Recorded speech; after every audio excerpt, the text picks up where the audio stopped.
Good afternoon, Tuscaloosa, Internet World, West Alabama, right here in downtown Northport. This is the Joe Gaither Show right here on BamaCentral and BamaCentral.com. Hope you guys are having a great week, just like I am. It's going to be a great Thursday. Hope it's going to be fun for you guys as we are getting up and getting geared up for the weekend. Alabama basketball playing on Friday, Alabama football on Saturday. Going to be a fun weekend ahead.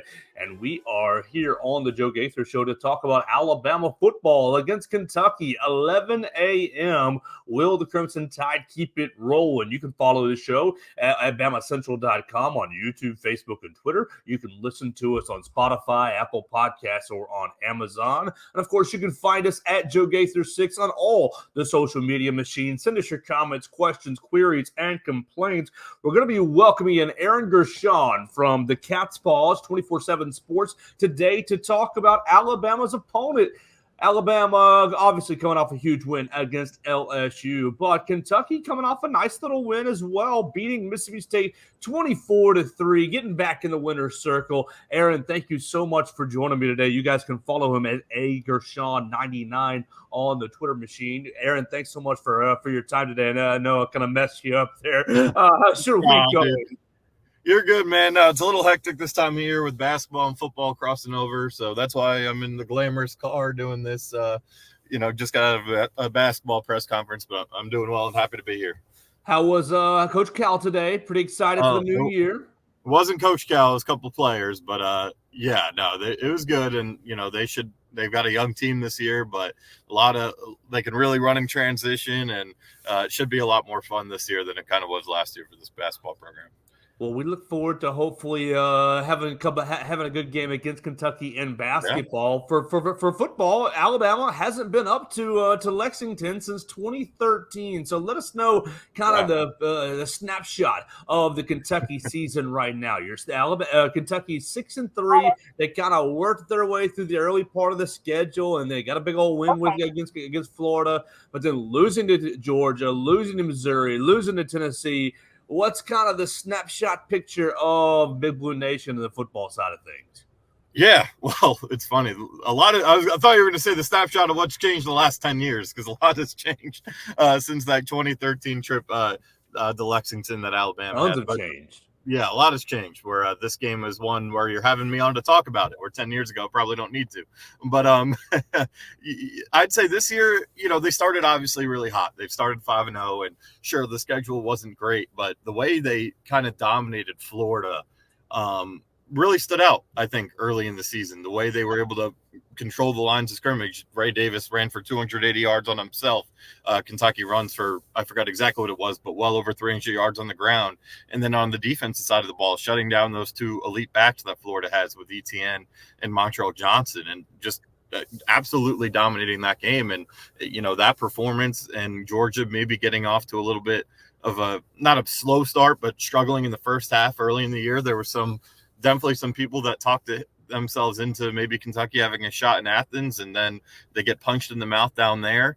Mizzou comes to town the next week, and really, I think that game, I know the score was 38-21. I don't think that's a fair representation. Kentucky deserved to lose the game, but the average field position for Missouri was the 38, and that was because of poor punting. And Kentucky, that was Luther Burden's lowest yardage total of the season. 2 catches for 15, and Cody Schrader, the running back who's now leading the SEC in rushing, had his lowest yards per carry of the season. So Kentucky's defense did some good things in that game. They just couldn't really survive the short fields, and the offense only put up 21 points, but they were up 14-0 early. So, that game was a tough one. And then Tennessee, they played great offensively. They just couldn't get any stops on defense. So that set them to 5-3. But last week they were able to kind of play a pretty complete game. They kind of took their foot, which is something Mark Stoops likes to do when he gets a big lead in the second half, where it was kind of just play defense and run the clock out on offense. So that's why I think the score was 24-3. It probably would have been a little higher if Kentucky didn't call off the dogs a little bit, but they dominated that game. And, Mississippi State's having a tough year down there, but Kentucky needed that to kind of get their confidence, get their swagger back. And, now they sit 6-3 with a huge opportunity this weekend. Oh, absolutely. And so Big Blue Nation bowl eligible again. Mark Stoops has really given a sense of consistency and stability to the Kentucky program. The second longest tenured coach in the SEC, just behind Nick Saban. So what's going to be the? Tell us about Devin Leary. Devin Leary transferred in from NC State. Seems like it started a little slowly, but just how has he assimilated into the Wildcats program? Yeah, he's playing much better these last 2 games than he did the first 7. I think that he's coming up. He had the torn pec last year in week 6, and I think that maybe there was some rust there. There was some getting used to this offense where at NC State he played a wide zone scheme, and they didn't they spread the receivers out wide, and they went with tempo, more similar, not like Tennessee tempo, but it's more similar to that than Kentucky's pro-style offense, where it plays on the wristband and slower into the huddle and, really putting an emphasis on balance. So I think there was a little bit of a culture shock from that standpoint for Leary, and it took some time to adjust, but really it started to take off against Tennessee. The way Ray Davis was running the ball the first 7 games, Tennessee and Tim Banks, their defense coordinator, said it the next week, said, hey, our game plan was we're going to stack the box and we're going to make we're going to make Devin Leary in the passing game beat us. We're not going to let Ray Davis do it. And they shut down Ray Davis, but Devin Leary had a field day, threw for 372 yards, hit 8 different receivers, and really took off. And then last week against Mississippi State, had another solid game. I know the yardage was only 156, but he made some really nice throws, got out of some sacks and made things happen. And then late in the third quarter, he took a hit and kind of got his bell rung, and they decided to sit him out for the fourth quarter, but he's since been cleared and he's good to go for Saturday. So he's playing a lot better. It was definitely a slow start. I know the completion percentage is only at 57%.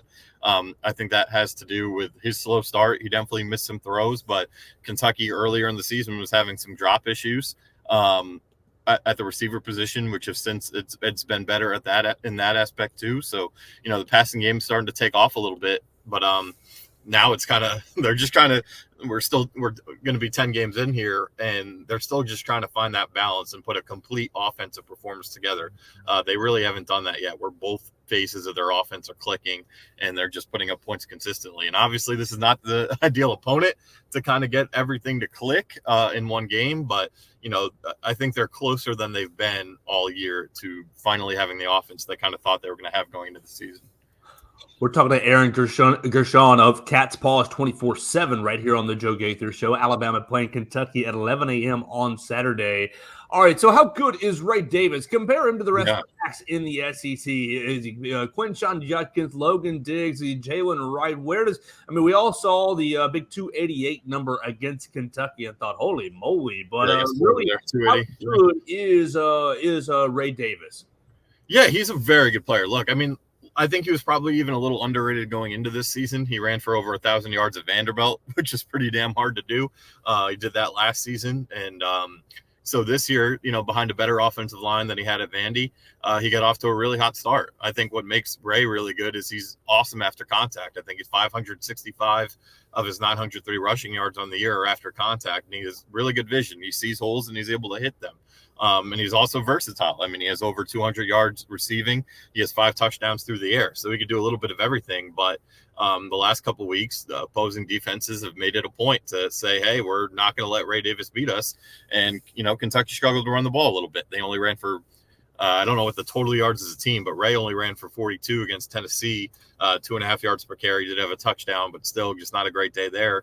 And then last week, I think he was around 3.5 yards per carry, had one long run, but for 14, but otherwise was pretty much held in check too. So, part of that is Ray, maybe just defense is selling out to stop him. Kentucky's guard play has been a little suspect the last couple of weeks up front. The tackles have been really solid, but the interior of the line hasn't played up to the standard they've kind of hoped so far. I wouldn't say overall all year, but definitely the last couple of weeks, especially last week. So, but yeah, no, Ray's a terrific player. He's a terrific human, really, to be honest with you. Is an amazing story. So, they're going to try to get him back on track this week and create that balance I was talking about there. All right, so Alabama playing Kentucky this week, and we kind of already outlined Kentucky's early season, 6-3. Yeah. What's the feel of Big Blue Nation? I mean, you get the big loss to Georgia, and Mark Stoops kind of has you guys can donate money too. Georgia bought a lot of good players, which is right. What's the general? I mean, Mark Stoops, all-time leader in wins for Kentucky, I believe. So, like, he's obviously we hit on the consistency just a comment or two ago. What's kind of the general feel of Big Blue Nation of of Wildcats fans? It's okay. You're not going to really take down Georgia, perhaps, but just kind of is the general fan satisfied with the football program? Yeah, I think the expectations are starting to rise. Look, I mean, I think there's definitely an appreciation for what Mark Stoops has done here. I mean, 8 straight bowls. I think before the record for UK was 4, so they're already doubling that. You mentioned not winning at Georgia. That's the thing that's bugging fans, is kind of not being able to get to that next step. They've done a lot where they've gotten the Florida streak off their back, and now they kind of are running the table in that head-to-head matchup. They have a couple wins over Tennessee, not as much as they would have wanted, but that streak, at least they have some wins in that. And, they've finished second in the East, I think, twice. So, they've done a lot. He's taken this program up to a new standard, but there's definitely it's just like a wanting to take that next step. Beating Georgia, I mean, look, I knew it was going to be a really hard task. I saw fans kind of talk themselves into it. I didn't think it was going to happen. I didn't think it was going to be as ugly either, but, they're not quite there yet. And I don't know, quite frankly, if they'll ever be there. So I think there's kind of just there's a little bit of, I wouldn't say a frustration, but kind of just like a down in the dumps, like, hey, we never got that SEC East title. Obviously, division play is going to end in this conference starting next year. There's frustration that they haven't had that maybe marquee win in a couple of years now. Like 2021, and I know LSU was down that year, but when they beat down LSU, a program of that status, I think that was kind of like the peak moment, and they went on to win 10 games that year. But I think that was kind of where that peak moment for the fan base of, oh my gosh, like we are really taking this thing to new heights. And I think there's just a little bit of a craving to get back there. So, I mean, if they were able to pull off this upset Saturday, again, not predicting that, don't think it's going to happen. But if they were, I think that would be the moment where the fans really go back to just, it's all love for Mark Stoops, because there's an appreciation, but there's kind of a frustration right now is how I would kind of put it with this fan base. Like, yeah, going bowling's great, but 8 years in a row, but you wanted to knock down that next door and get to that next level tier of bowl that, the Citrus Bowl is kind of as far as it's gone for Kentucky. Well, I've been watching Kentucky this week, and really with their style of play, they'd be competitive in the Big Ten. They'd win the Big Ten West pretty easily. Yeah. Yeah.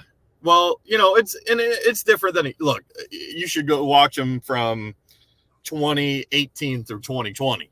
I mean, then you're really getting into that style of ball where it was all ground and pound, a really elite run game with guys like Benny Snell, Chris Rodriguez, Lynn Bowden, even when they had to play him at quarterback with all the injuries and playing elite defense. So, they're definitely more balanced in the offense this year.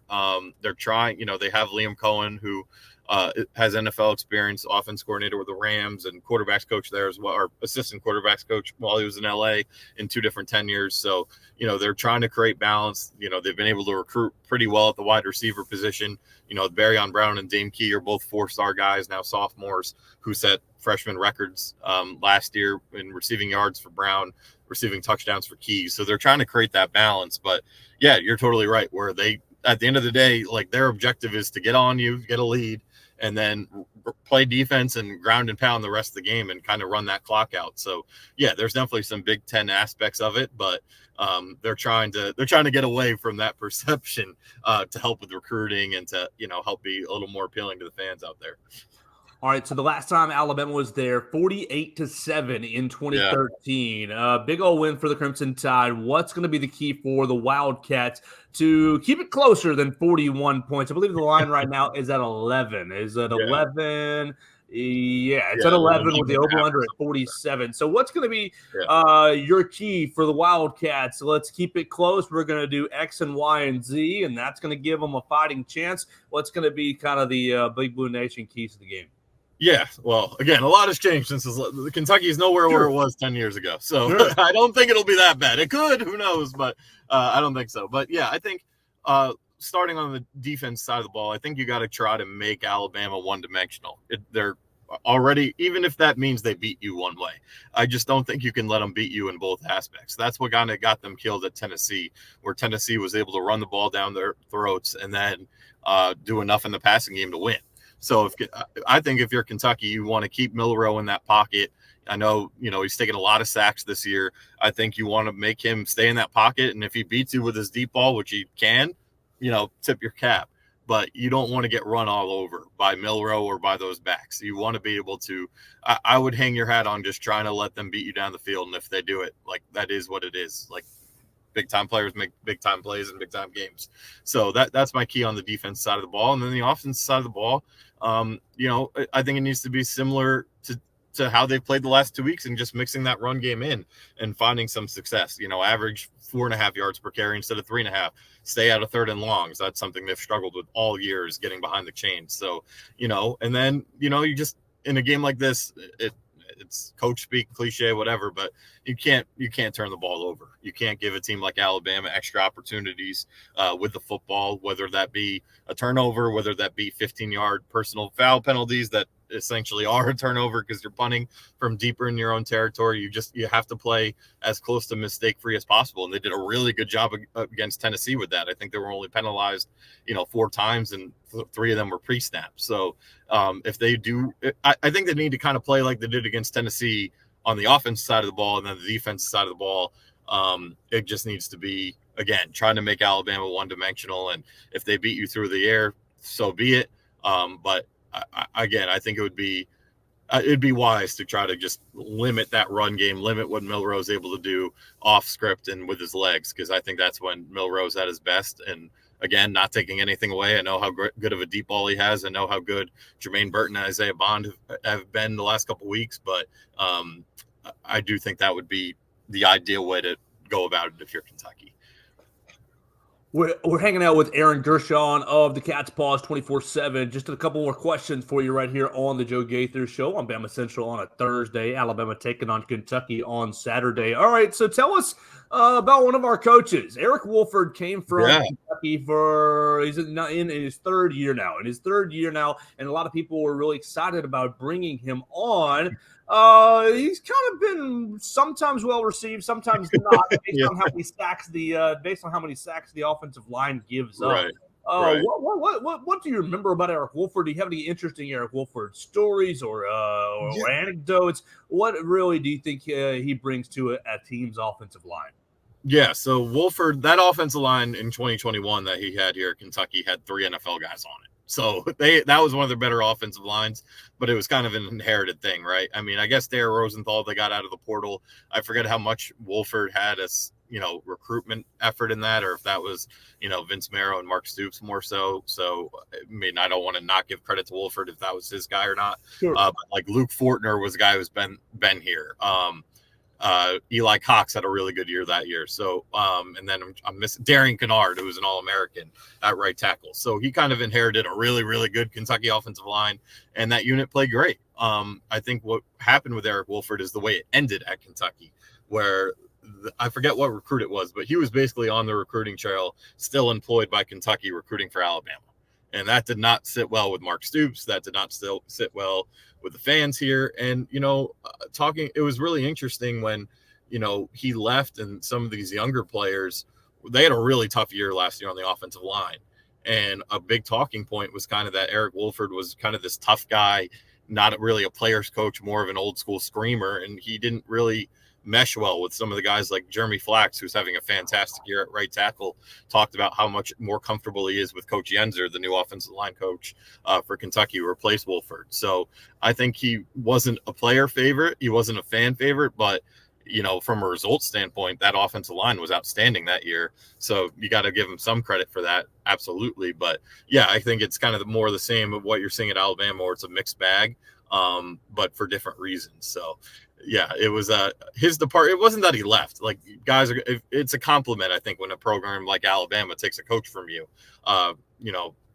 Same whenever I think Brad White at some point, LSU tried to hire him. They ended up with Matt House. Like, those are compliments to your staff. But it was the way it ended, and how he was kind of going around some business that it was kind of a sour taste in everyone's mouth at the end, especially because he's a guy that I'm pretty sure he's a Youngstown, Ohio guy like Stoops is, and they've known each other for a long time. So the way it ended, just it didn't sit well around here. That's unfortunate to hear. All right, so y'all, Kentucky already played Georgia. How good is the Georgia Bulldogs? You play them every year.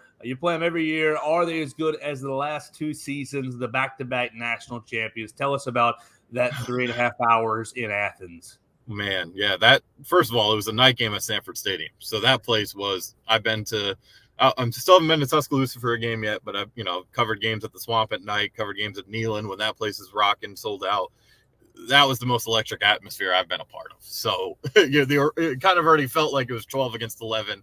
And then Georgia probably played still to this date like their most complete game of the year. And I would say this, I don't know if they're better than the last 2 teams on defense, but I think Carson Beck is an upgrade at quarterback. I truly believe that. He is playing lights out football. He has been all year. Everyone's kind of like, when is he going to have that game where he struggles? Like, I don't know, because he's really freaking good. I mean, I don't know. I know going into that Kentucky game, his completion percentage was near 73%.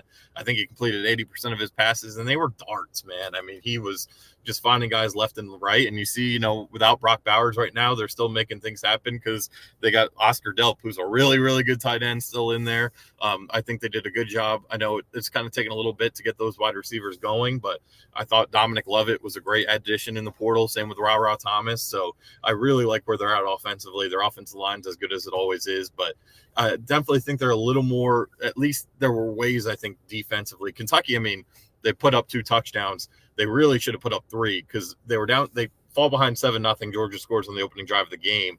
And then Kentucky gets into a 3rd and 16, and Tavion Robinson is wide open for probably a touchdown, and Devin Leary just misses him high.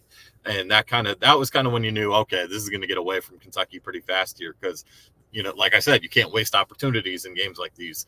But so there were definitely, a couple of drives where Kentucky was able to move the ball. I actually think their first 4 drives, they were able to get into Georgia territory. So, and we've kind of seen it. I know Auburn, Peyton Toon ran for like 91 yards from the quarterback position, and Auburn ran for over 200 against them. So I definitely think you can beat them on the ground. I definitely think they're a little more suspect in the secondary than maybe in years past, but overall, man, it's still Georgia. It's still 5 stars at every position. It's still Kirby Smart and his master motivation tactic. He's probably telling the guys they're ranked 22 in the college football playoff rankings right now. So, they're going to be playing with their heads on fire. So, yeah, they're still Georgia. They're still really tough. But, if it ends up being Alabama in that SEC championship game, I definitely think Georgia is beatable, where I'm not sure they were last year and even the year before. So, I'm hoping it ends up being, Georgia, Alabama, and a really good game down there in Atlanta. So we'll see what happens. Well, Aaron, we had a lot of fun hanging out and talking to you today. We've been talking to Aaron Gershon of the Cat's Paws 24/7. You can follow him at @Gershon99. As we get out of here, anything Kentucky-wise that we left off the table? Anything that you think the Alabama fans need to know? I mean, Alabama fans haven't been up there in 10 years. Anything interesting about Lexington they should be looking out for? Or any storylines we left off the table today? Yeah, I just think, it's a lot different than 10 years ago when Mark Stoops was inheriting a mess and, kind of just didn't have an SEC talent roster. So I'd say, Kentucky is a talented team. It's not a team that Alabama, I would say, should fear, but it's a much better team than they saw the last time fans were here. And I think this town is an underrated college football town. I mean, there's a lot of places to go. It's a beautiful time of year around here, horse season and all that. So the football stadium, they've done some renovation since then. The facilities are completely different. So, a lot has changed in this place in the last 10 years. There's definitely an improvement in this football program since then. So, I definitely think it'll be a much better game from just giving Alabama a push than you saw 10 years ago. But I'm not sure how much different a result it'll be, but I definitely look forward to seeing the Crimson Tide fans and seeing Nick Saban and his group on Saturday. Well, Aaron, thank you so much for hanging out with us. Hopefully we can do it again when basketball season rolls around. Thank you. Sounds good, man. Yes, sir. That's Aaron Gershon joining us from the Cat's Paws 24/7 Sports, and your boy did a bad job messing up the time zone, so I appreciate Aaron hanging out with us on a little bit of a different schedule, squeezing him in right after the Alabama basketball availability. So what are we going to do the rest of the day? We just talked to Aaron Gershon. We're going to talk to LaRon McClain here in just a moment. I already talked to Kinsey Bradenberg from Cowbell Corner. I'm going to be talking to somebody from Mizzou Central as well to talk about Missouri. So it's going to be a busy day here on the Joe Gaither Show. Of course, you can follow it at Joe Gaither6 on Spotify, Apple Podcasts, Amazon. You can watch it on Facebook, Twitter, and YouTube at Joe Gaither6 and at BamaCentral on all of those platforms right there. So we're going to do a couple more episodes today. We're going to talk to LaRon McClain. Hopefully, if we can connect with him, then we will connect with someone from Mizzou Central to hear about Missouri football, and we'll package all of it together for BamaCentral and BamaCentral.com. The rest of our day looks like Pat McAfee at noon. Pat McAfee and Coach Saban at noon. We'll have Nate Oates at noon as well. Coach Nate Oates talking about their first win and setting up their next game on Friday against Indiana State. So we'll hear from Coach Oates at noon. Blake Byler and myself will be a part of that for BamaCentral.com. And then we'll have, of course, Hey Coach tonight. Hey Coach, Nick Saban, Eli Gold, and the Crimson Tide Sports Network starts at 6:30. So it's going to be a fun rest of the day covering Alabama and Kentucky, covering Alabama basketball against Indiana State. And we're going to hopefully catch up with LaRon McClain coming up next right here on the Joe Gaither Show. And then, of course, we're going to try to catch up with several other people as we move along through our Thursday right here on the Joe Gaither Show on Bama Central and BamaCentral.com.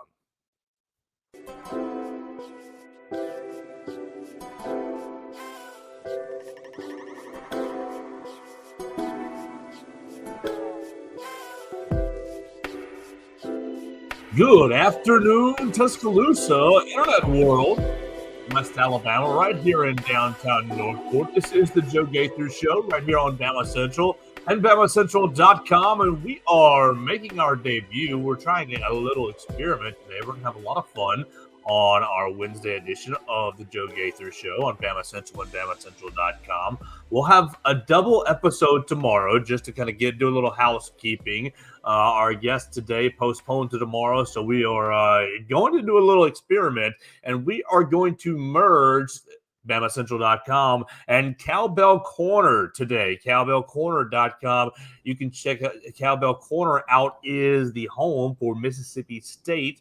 And so we're going to find out about the Mississippi State Bulldogs. The last time we talked Mississippi State Bulldogs, the last time I talked about Mississippi State was Alabama and Mississippi State football matchup, probably 5 weeks ago. So we're going to head over to Starkville and find Kinsey Brandenburg. You can find her on the Twitter machine at Kensington Brand 2 and find all her coverage at CowbellCorner.com. We're going to hear about how really Mississippi State has done since that loss to Alabama and start talking about Mississippi State basketball. Kinsey, how are you doing today? How's your hump day? I'm doing so great. Thank you so much for having me today. Oh, no problem, no problem. Well, like we said, the last time I talked about Mississippi State was leading up until Alabama's first SEC road game over in Starkville. It was the second SEC game of the season. Obviously, Alabama came away with a pretty big win.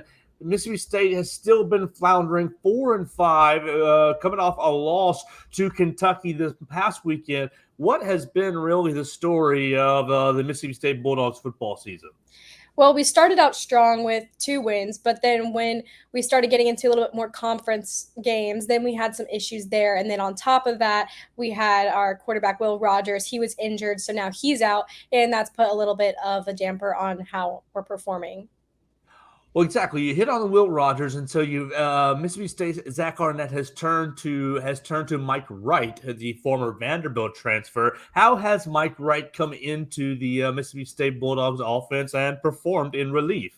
I mean, he's come out strong. He's come out ready. He's been there. He's been leading the team, but he's nowhere close to where Will Rogers was. I mean, Rogers has been leading the team for 3-4 consecutive years. And then we have this new transfer, Mike Wright, come in, and he's doing the job, but we definitely are expecting to see more out of him this weekend.